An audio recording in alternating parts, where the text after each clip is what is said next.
अमिताभ बच्चन और जया बच्चन के रिश्ते के बीच हमेशा से ही एक तीसरा नाम जुड़ता रहा है और वो नाम है रेखा का। हालांकि अमिताभ बच्चन ने कभी भी इस रिश्ते पर खुलकर बात नहीं की, मगर रेखा कई मौकों पर अपने प्यार का इजहार करने से बिल्कुल नहीं हिचकी। जया, अमिताभ और रेखा के इस लव ट्रायंगल को लेकर बॉलीवुड जर्नलिस्ट पूजा सामंत ने हाल ही में एक इंटरव्यू में खुलकर बात की। तो क्या कुछ कहा इन पत्रकार ने, चलिए जानते हैं आज की इस रिपोर्ट में। नमस्कार, आप देख रहे हैं रिपोर्टर जी का सिनेमा स्पेशल और मैं हूं आपकी होस्ट लता। राव्या शारदा के पॉडकास्ट में सिने जर्नलिस्ट पूजा सामंत ने बॉलीवुड इंडस्ट्री और उससे जुड़े तमाम लोगों के बारे में खुलकर बात की। इस दौरान उन्होंने कहा कि शायद रेखा अमिताभ बच्चन को चाहने लगी और जया ने उन्हें घर पर बुलाकर सलाह दी। इसके साथ ही उन्होंने ये भी बताया कि कैसे रेखा को अमिताभ बच्चन से प्यार हुआ था। पूजा अपने इंटरव्यू में बताती हैं, हम सभी कहते हैं कि अमिताभ बच्चन सदी के महानायक हैं और वो हैं भी। उनके जैसा कोई एक्टर नहीं जिससे हम इंस्पायर हो सकते हैं। वो बेहतरीन एक्टर हैं, लेकिन उनमें ऐसी कई चीजें हैं जिनको सदियों तक याद रखा जाएगा। उनकी तमीज, उनकी तहजीब, बोली पर उनका प्रभाव, मेहनत करने का जज्बा क्या नहीं है उनमें। पूजा आगे कहती हैं, हुआ कुछ ऐसे। जंजीर के हिट होने के बाद अमित जी और जया की शादी हुई, जिसके बाद दो अनजाने की शूटिंग के लिए अमिताभ और रेखा को साइन किया गया। इसकी शूटिंग कोलकाता में हुई। अमित जी वक्त के बहुत पाबंद थे और वो हमेशा समय पर सेट पर पहुंच जाते थे।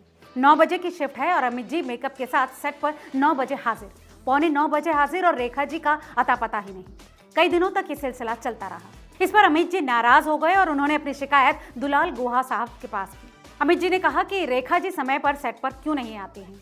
उनको इस बात का लिहाज तो करना चाहिए कि उनके साथ बाकी आर्टिस्ट भी काम करते हैं। इस पर दुलाल गुहा साहब ने रेखा को समझाया और अमित जी से कहा कि अब उनकी ये फितरत बन चुकी है, मतलब देर से आना और दूसरों को ग्रांटेड लेना और खुद की मनमानी सी करना।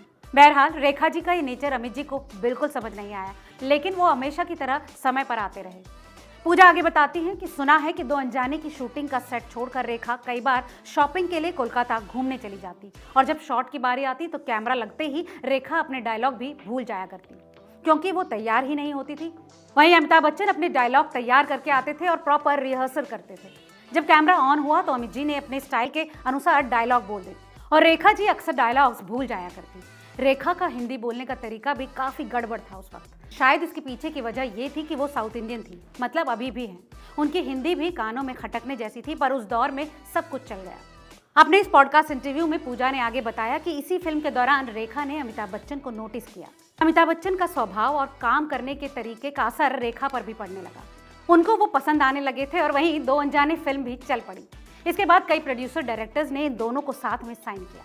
शूटिंग के दौरान रैपो बढ़ता गया और अमित जी की जो क्वालिटी थी, उनका मैजिक चलना ही था। शायद रेखा ही नहीं, किसी भी एक्ट्रेस पर। एक तो उनका बैकग्राउंड, उनकी हिंदी, उनकी मेहनत, एक्टर के तौर पर उनकी जर्नी, कई सारी चीजें थी। रेखा जाने अनजाने में अमित जी से प्यार करने लगी और शायद अमित जी भी। इन दोनों का प्यार आगे बढ़ता गया और गॉसिप मैगजीन में इस बारे में चर्चा होने लगी। पूजा आगे बताती है कि जब इस बात की खबर जया जी को लगी तो जाहिर सी बात है कि उनके घर में इस बारे में चर्चा हुई।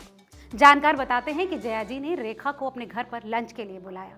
घर पर उस वक्त जया और रेखा के अलावा तीसरा कोई नहीं था। रेखा को कहीं ना कहीं इस बात की खुशी महसूस हुई कि जया जी ने उन्हें बुलाया है। बस फिर क्या था, रेखा उनके बुलाने पर उनके घर पहुंच गई।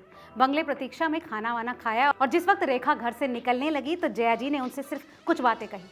देखिए रेखा जी, ये ना भूलिएगा कि अमित जी मेरे पति हैं और मेरे ही रहेंगे, और ये बात भी मत भूलिएगा कि वो डॉक्टर हरिवंश राय बच्चन के बेटे हैं। हमारी एक पारिवारिक पृष्ठभूमि है और हम ऐसे परिवार से हैं जहां फैमिली वैल्यूज हमारे लिए बहुत ज़रूरी हैं।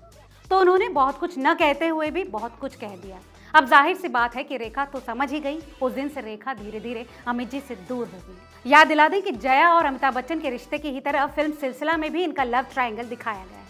उस फिल्म में भी जया के किरदार ने रेखा के किरदार को कुछ ऐसे ही डायलॉग्स बोले थे। तो पति अमिताभ बच्चन और रेखा के अफेयर की खबरों के बीच जया बच्चन का इस तरह से रेखा को समझाना आपको कैसा लगा, हमें कमेंट करके जरूर बताइएगा। और ऐसी तमाम और दिलचस्प खबरों के लिए देखते रहिए रिपोर्टर जी। बहुत बहुत शुक्रिया।